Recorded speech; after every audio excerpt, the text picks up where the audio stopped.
All right. Good afternoon, everyone. This is Meek Martin, and once again, this is Born Again, Raised Again Ministries, also known as BARAM. Born Again, Raised Again Ministries. And the title of this lesson today, actually, this is like an evangelistic message, but the title of this message today is entitled Jump on the Bobsled.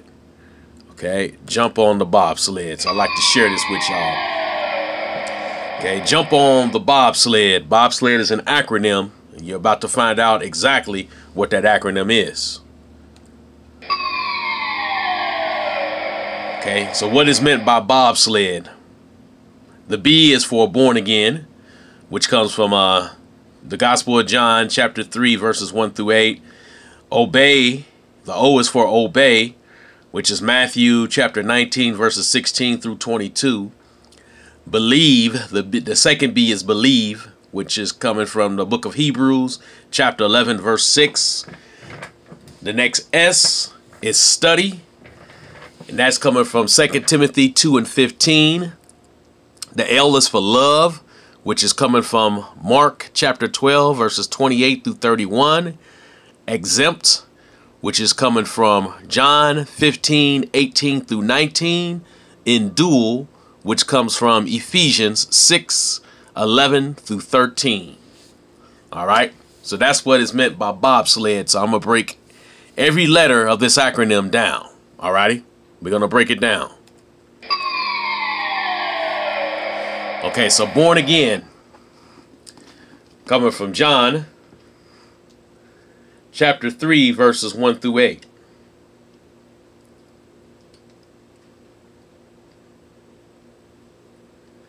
So John chapter 3, verses 1 through 8, starting at verse 1, there was a man of the Pharisees named Nicodemus, a ruler of the Jews.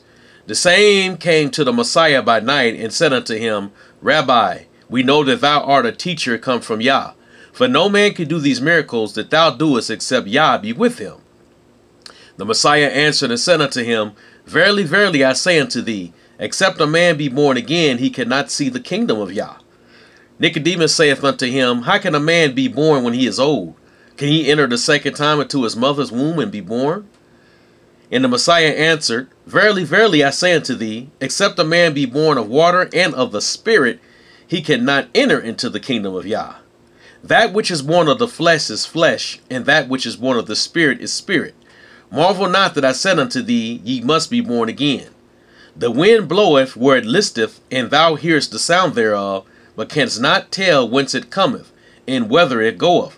So is every one that is born of the Spirit. Okay?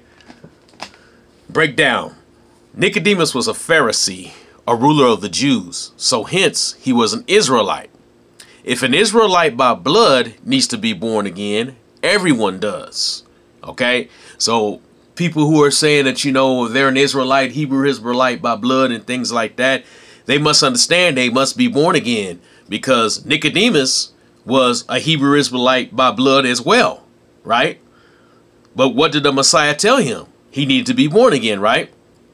So therefore, our spiritual man, that's our man that's born of the Spirit, right, must follow the Messiah, not the flesh.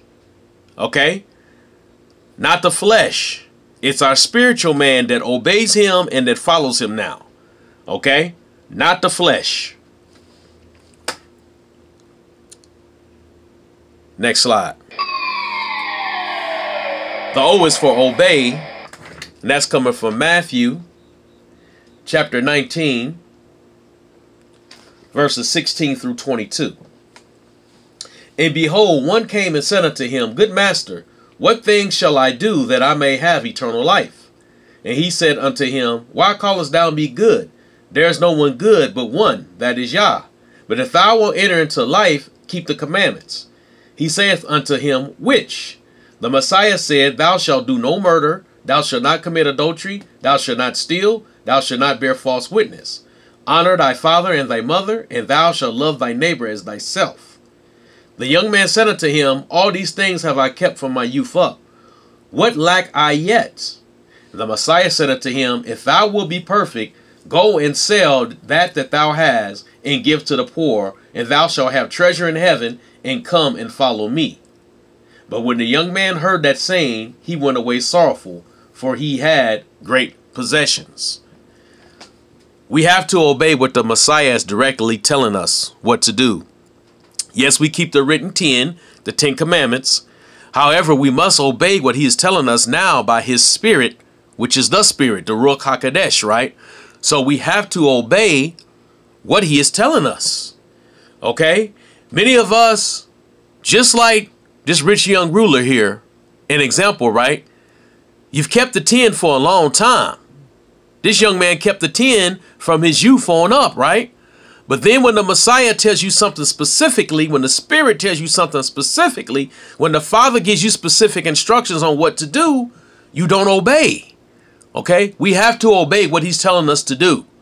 Okay? The 10 was written in stones. Now they're written, in the stone tablets. Now they're written in the stone tablets of our hearts, right? They're written in our heart, right? So we still have to obey the 10, don't get me wrong. But we also have to obey his voice as well. He would tell us something personally, something that's required of us to do. We have to decide whether we're going to disobey or whether we're going to obey. We have to obey. All right? Moving on.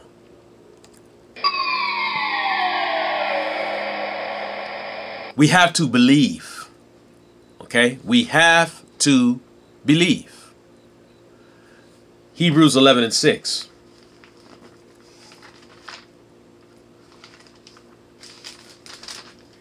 Hebrews 11:6 says, but without faith it is impossible to please him. For him that cometh to Yah must believe that he is, and that he is a rewarder of them that diligently seek him. So we have to believe and therefore trust what he is telling us and showing us. Okay, we can and have trusted man because he or she has a title and or prestige to go along with that title. We've all been there. I've been there, honestly. I'm not going to sit up here and lie to y'all. Okay, we've all been there where we've trusted what man said because he had a title. We was intimidated by that title. We was intimidated by that man's reputation, by that man's fame, right? By that man's fortune, that man seeming like he's all that, or even that woman in some instances, circumstances, in some situations, right? But who are we going to believe? Are we going to believe that person just because they said something? Or are we going to believe the Creator and also our Redeemer, what he's telling us what to do? Okay? What he's telling us what to do, what he's telling us is truth. Are we going to believe him or are we going to believe them? Excuse me. Are we going to believe him or are we going to believe them? Right? Who are you going to believe?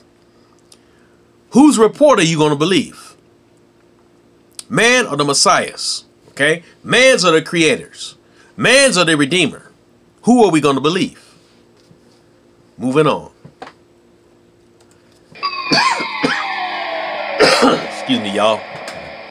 Where I stay, hay fever is at a big time high.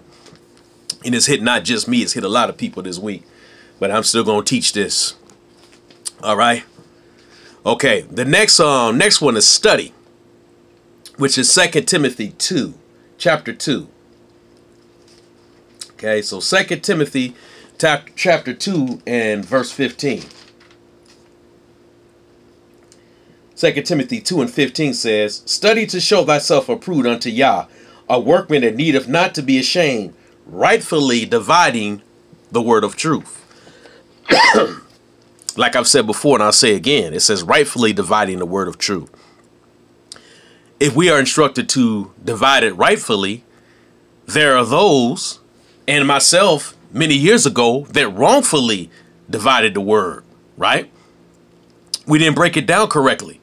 And the reason why the majority of us have not broken the word down correctly is because we did not study for ourselves. It blew me away when I studied for myself the book of Judges chapter 16 and 19, and really found out that Delilah didn't even have the scissors in her hair or the razor blade to shave off Samson's locks. She called for a man to do that. But traditionally, hearing it so much, I would always believe, and, see the pictures of Delilah cutting off his hair. You know what I mean? Yes, she was responsible. She called for a man to do it once the secret was revealed, but she wasn't the one that actually had, the device in her hand to shave, to shave off his locks. So that's what I mean. We got to study for ourselves. We got to get into the word for ourselves. What someone else preaches or teaches, yes, true enough, it brings revelation. However, it should also bring confirmation. Meaning the things that the Spirit has already showed you, it should come back around where he's saying, yes, that's me. I put that in your spirit for a reason. That's me. Okay. So studying is not only to pass a test, it's also to prevent being misled. Moving on. Love. Mark chapter 12, verses 28 through 31. And one of the scribes came, and having heard them reasoning together, and perceiving that he had answered them well, asked him, what is the first commandment of all? And the Messiah answered him, for the first of all commandments is, hear, O Israel, the Lord our Elohim is one master. And thou shalt love the master, thy Elohim, with all thy heart, with all thy soul, and with all thy mind, and with all thy strength. This is the first commandment. And the second is likely, namely this, thou shalt love thy neighbor as thyself. There is none other commandment greater than these. Okay, so we have to love him with our everything. All right, and loving him with our everything means keeping commandments 1 through 4. All right. Out of the 10 commandments, commandments 1 through 4. Loving our neighbor as ourselves means keeping commandments 5 through 10. All right. I'm going to go through another lesson another day on this, regarding the commandments, regarding the 10 commandments. Right. Which is still into effect today. I don't care what nobody says. They are still in effect today. They do still stand. All right. They didn't get dissolved. They did not go away. When the Messiah came on the scene and was nailed to the tree, the 10 commandments are still in force. It's written in the New Testament, several different places under the new covenant. All right, moving on. Exempt, coming from John chapter 15, verses 18 through 19. Now, before I get into what exempt means, before I get into the passage of scripture, exempt means freed from, not affected by.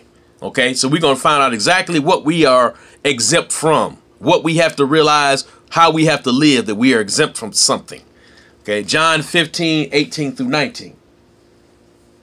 It says, if the world hates you, ye know that it hated me before it hated you. It's written in red. This is Messiah speaking, right?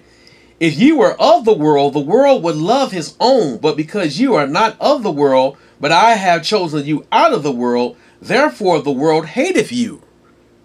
Okay? The world hates us, and the world hates us for a good reason.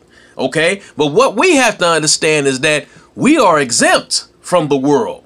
We are freed from the world. We are not affected by the world. Okay? Because we are not of it. We must realize that although we are in the world, we are not of the world. We are free from it. So there's no need to try to reconnect or compromise with this world system. All right? No need. If you're doing that right now, please stop trying. You are of the kingdom now. You are of a different kingdom now. Okay? You are of the kingdom of the Most High, not of this world. Not of this world.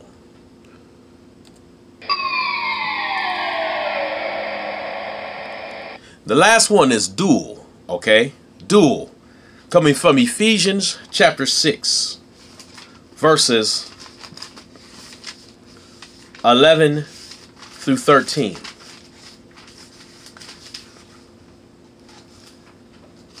Okay, while I'm turning here to Ephesians, all right, what is a duel? Okay, a duel, the definition of it, a duel is defined as a fight between two persons or a fight between two opposite forces, etc. Okay, so a duel is always a battle, a fight, a war between two. Not just two persons, but it could be also two opposing forces, okay? During the Civil War, that was a duel, right? Two sides fighting against one another. The Civil War, right? Okay. Now, let's read Ephesians 6 and 11. Put on the whole armor of Yah, that ye may be able to stand against the wiles of the devil. For we wrestle not against flesh and blood, but against principalities, against powers, against the rulers of darkness of this world, against spiritual wickedness in high places. Okay, that sounds, we wrestle not against flesh and blood. That sounds like a fight to me. Okay, I know a lot of people say that wrestling is fake, and to a certain extent it is. All right. Don't mean to dish you wrestling fans, but hey, it is what it is, right? Yeah, I understand you got to be in shape to be tossed around like that and to do the things you do. But I mean, hey, it's still, you know, they know who's supposed to win and how they're supposed to win. Put it that way. It's staged. I'm not going to say it's fake, you know what I'm saying? But it is staged. All right. Okay. We wrestle not against flesh and blood. This ain't no stage fight. We know who wins, who's going to come out victorious. Right? If you on the right side, the light side, you're going to come out victorious if you're a child of the lights. Right? If you're a child of the darkness, then you're going to lose. All right? But nevertheless, it is a fight. Right? It's a fight. So no man can serve two masters. So therefore, no man can serve two kingdoms. You know, we're going to be in battles. Right? There will be battles that leads into all-out war. So whose side are you on? Because it is a duel. It is a fight, right? Whose side are you on, though? Are you going to be on the winning side or the losing side? I don't care what it looks like now. We know the true outcome of what's going to happen, okay? Muhammad Ali looked like he was going to lose to George Foreman, didn't he? When he was on the ropes doing the rope-a-dope, right? But who came out victorious, okay? Although it might seem like the children of light, the children of righteousness are on the ropes, that still don't mean we gonna lose. It ain't over until it says it's over. All right. So, in conclusion, are you ready to jump on while you have an opportunity to jump on the bobsled? Right? Are you ready to jump on the bobsled? I know I'm on. I'm not jumping off until it's over, but I'm on. Right? And I know I'm on the winning team. So the winning team is on the bobsled. So therefore, are you ready to get on? Are you ready to keep on making excuses and procrastinating? Are you ready to keep on listening to man and being led astray? Or are you ready just to be so confused you undecided? You know, analysis to the point of paralysis where you're not even moving. All right? It's time out for that. It's time to make a decision. It's time to make a move. Okay? Once that bobsled gets going, you know, everybody's got to be on. Ain't no jumping on later. It's moving too fast for you. So while you have an opportunity now, are you ready to jump on the bobsled? This is Meek Martin. This is Born Again, Raised Again Ministries, also known as B.O.B.S.L.E.D. Continue to have a blessed day. Shalom.